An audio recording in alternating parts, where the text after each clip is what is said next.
Hello good morning बच्चों। तो आइए हम लोग अपने चैप्टर को शुरुआत करते हैं। तो नई वीडियो के साथ में आपको पुनः इस चैनल में आपका स्वागत है। तो आइए हम लोग बना लिए थे क्वेश्चन नंबर 1, 2, 3 और 4 हम लोग बना लिए थे। 1.1 एक्सरसाइज का लास्ट क्वेश्चन बचा हुआ था और वह है क्वेश्चन नंबर 5। तो आइए हम लोग क्वेश्चन 5 को अच्छी तरह समझते हैं और इसको हम लोग हल करते हैं। तो सबसे पहले हम लोग क्वेश्चन को अच्छी तरह समझ लें, इसके बाद हम लोग हल देख रहे हैं अंशु अजय मैथ एक्सप्रेस। इस चैनल में आपका स्वागत। बच्चों हम लोग पहले देखते हैं क्वेश्चन नंबर हमारा 5 क्या है। यहाँ पर क्वेश्चन है कि यूक्लिड्स विभाजन प्रमेयिका का प्रयोग करते हुए दर्शाएं कि किसी धनात्मक पूर्णांक का घन 9m+1 या 9m+8 के रूप का होता है। तो इस क्वेश्चन को हम लोग हल करना चाहेंगे और हम लोग हल करने चलते समय हम लोग 2-3 बातों पर अब ध्यान देंगे। और उस ध्यान देने वाली बात हमारी है कि हम लोग पिछले क्वेश्चन में पढ़े थे कि माना कि कोई धनात्मक पूर्णांक संख्या है, तो धनात्मक पूर्णांक संख्या है तो उसका हम लोग मान निकाले थे, इसके बाद स्क्वायर का मान निकाले थे और अब हम लोग निकालने जो जा रहे हैं वो हमारा घन की बारी है, घन निकालने जा रहे हैं। तो चलिए इसको हम लोग हल करते समय हम लोग क्या करेंगे, तो सबसे पहले लिखेंगे सॉल्यूशन में कि माना कि एक धनात्मक पूर्णांक संख्या ए है और b बराबर यहाँ पर दिया गया है कि b बराबर यहाँ पर हम लेंगे 3। जब b बराबर 3 है तो विभाजन के नियम से अर्थात शेषफल के नियम से तो हम लिखेंगे कि शेषफल के नियम से, तो शेषफल के नियम से हमारा b इक्वल टू कितना है 3। b इक्वल टू कितना हमारा है 3। जब b इक्वल टू 3 है तो रिमाइंडर r बराबर क्या होगा, तो रिमाइंडर r बराबर हमारा क्या हो जाएगा, तो r बराबर हमारा पहला केस होगा कि 0 होगा या 1 होगा या 2 होगा, 3 कभी नहीं होगा।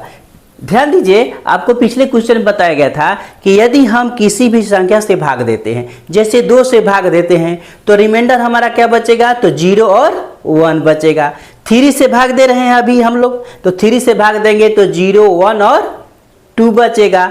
इसी तरह से मान लीजिए कोई भी नंबर से अगर हम भाग देते हैं, जैसे 5 से भाग देंगे तो बताइए क्या शेष बचेगा, तो हमारा 0, 1, 2, 3, 4, यानी जिससे भाग देते हैं उससे एक कम तक की हमारी संख्याएं शेष के रूप में बचती है। करेक्ट।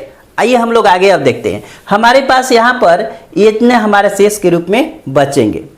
अब हम मान लेते समय क्या करेंगे, तो यहाँ पर सबसे पहले क्या लिखेंगे कि यूक्लिड्स विभाजन प्रमेयिका के सूत्र से,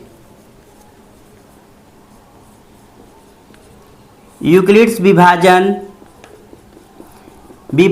प्रमेयिका के सूत्र से क्या करेंगे, यूक्लिड्स विभाजन प्रमेयिका के सूत्र को हम क्या करेंगे, यहाँ पर पहले ले लेंगे। तो हमारा हो जाएगा क्या सूत्र होता है, तो a equal to B Q और प्लस आर। अब हम क्या करेंगे कि यहाँ पर मान डालेंगे। अब यदि r बराबर 0 हो, अब यदि r बराबर यहाँ पर क्या लेंगे, अब यदि r बराबर 0 हो और b इक्वल टू 3 हमारा पहले से है, तो हम मान जब डालेंगे तो हमारे पास क्या रिजल्ट होगा, इसको हम लोग देखेंगे। अब यहाँ पर हमारा मान डालने के बाद हो जाएगा a इक्वल टू 3q और प्लस r के जगह पर हमारा क्या हो जाएगा 0। अब यहाँ पर 0 का कोई वैल्यू नहीं है तो हमारे पास मिल गया कि a इक्वल टू 3q। अब हम लिखेंगे कि दोनों तरफ घन करने पर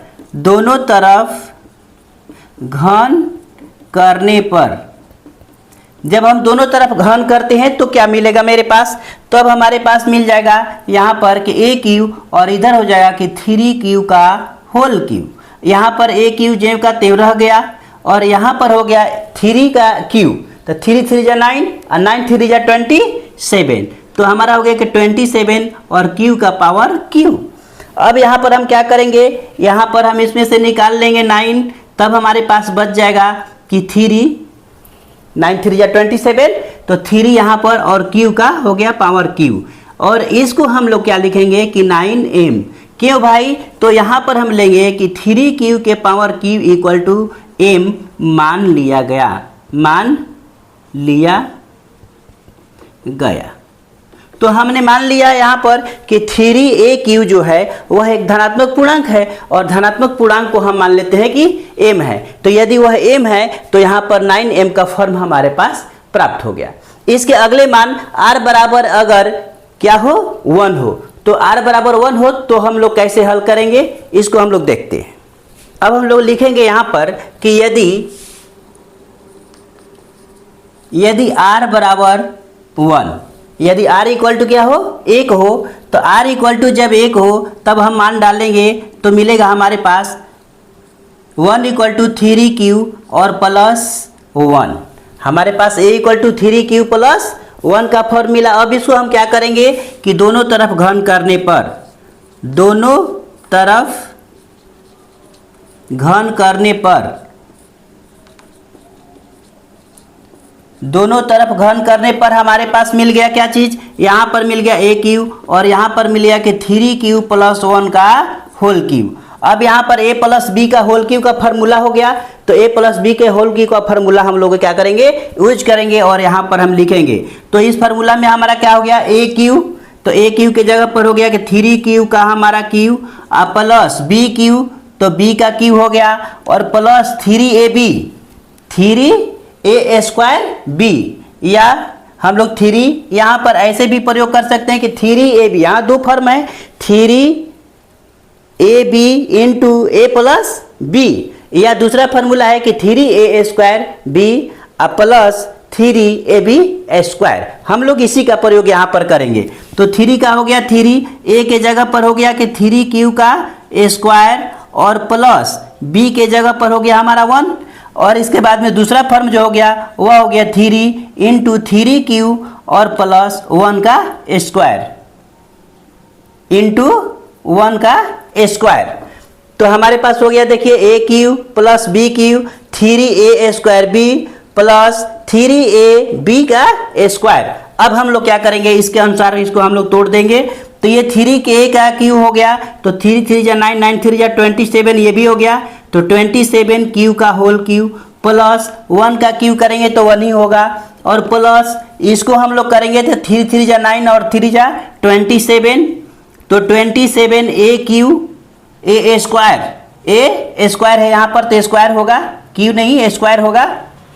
इसके बाद हम लोग यहाँ पर चलेंगे प्लस यहाँ पर 3a और यहाँ पर स्क्वायर है, तो 3 3 जा 9 और क्यूब, तो ये हो गया 9q। अब आइए हम लोग क्या करते हैं यहाँ पर, तो हम लोग 9 इसमें से कॉमन निकालते हैं, जिसमें टर्म लेंगे हमारा ये। तो 9 जब हम कॉमन ले लेंगे तो यहाँ पर बच जाएगा कितना, तो 9 3 जा 27, तो हो गया कि 3aq।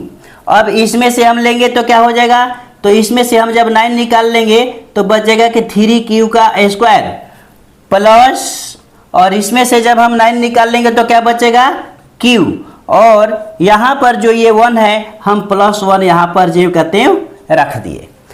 बिल्कुल ठीक है। तो यहाँ पर हम लोग इस मान को निकाल लिए। निकालने के बाद हम क्या करेंगे, यहाँ से हमारा ये 9 हो गया और इसको हम मान लेते हैं m, तो 9m और प्लस 1। यहाँ पर हम लिखेंगे कि 3q का power q plus 3q square और plus q equal to m मान लिया गया, मान लिया गया। ये हमारा हो गया दूसरा है। हम लोग क्या करते हैं r का मान लेते हैं, r इक्वल टू यदि हमारा 2 हो। अब हम लिखेंगे यहाँ पर कि यदि r इक्वल टू 2 हो, तो जब r इक्वल टू 2 हो तो हमारे पास फॉर्म मिल जाएगा क्या चीज़, तो हमारे पास फॉर्म मिलेगा a इक्वल टू 3q और प्लस 2। अब हम क्या करेंगे, दोनों तरफ घन करेंगे, तो दोनों तरफ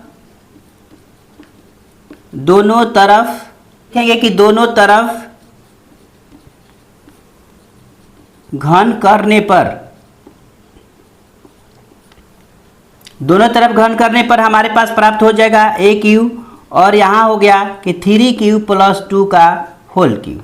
अब इसे हम लोग क्या करेंगे, फार्मूला पर तोड़ देंगे, तो 3q का हो गया होल क्यूब प्लस 2 का whole cube plus 3 into 3q का होल स्क्वायर इंटू 2, और दूसरा फॉर्म हमारा मिल गया यहाँ पर प्लस 3 इंटू 3q इंटू 2 का होल स्क्वायर। अब क्या करेंगे, इसको हल कर देंगे तो ये हो जाएगा हमारा 27q का पावर q प्लस ये हो गया 2 2 4 2 8 प्लस इसको हो गया कितना, तो 24q का स्क्वायर प्लस इसको हम लोग करेंगे 3 3 9 और 2 2 4 और 9 4 36q।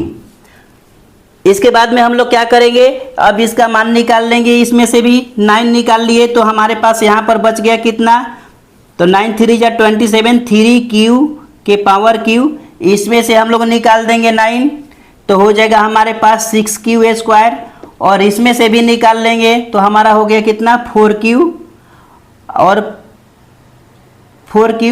और प्लस 8 हमारा जो यहाँ पर जो बचा हुआ है 8 वहाँ पर हम प्लस 8 कर दिए। अब इसको हम लिख दिए कि 9m प्लस 8, यहाँ पर हमारा क्या हुआ, तो 3q के पावर q प्लस 6q का square plus 4q equal to m माना। इस प्रकार से हमारे पास क्या मिल गया, तो 9m प्लस 8 ये हमारा तीसरा फॉर्म मिल गया।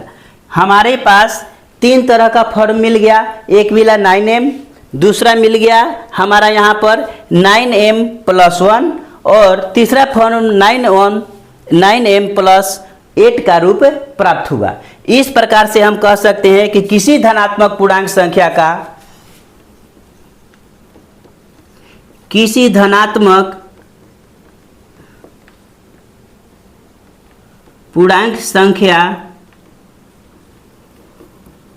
घन, किसी धनात्मक पूर्णांक संख्या का घन 9m प्लस 1 तथा 9m प्लस 8 का रूप का होता है। तो इस प्रकार से हमारे पास ये फॉर्म मिल जाता है, और इसी के साथ हमारा ये चैप्टर 1.1 एक्सरसाइज समाप्त होता है। नेक्स्ट वीडियो में हम लोग क्या करेंगे, 1.2 एक्सरसाइज को, तो इसी के साथ आपका ये मैथ समाप्त होता है। और इसके साथ में हम लोग को ये चैप्टर समाप्त करने के बाद हम लोग नेक्स्ट चैप्टर में जाएंगे। और सबसे पहले आपका ये है कि अगर आप इस चैनल पर पहली बार आए हुए हैं तो चैनल को जरूर सब्सक्राइब करें, और जो भी समस्या हो आप कमेंट बॉक्स में ज़रूर लिखें और अपनी राय सलाह ज़रूर दें, और जो भी आपकी समस्याएं होगी मैं यथासंभव कोशिश करूंगा कि उसका समाधान करें।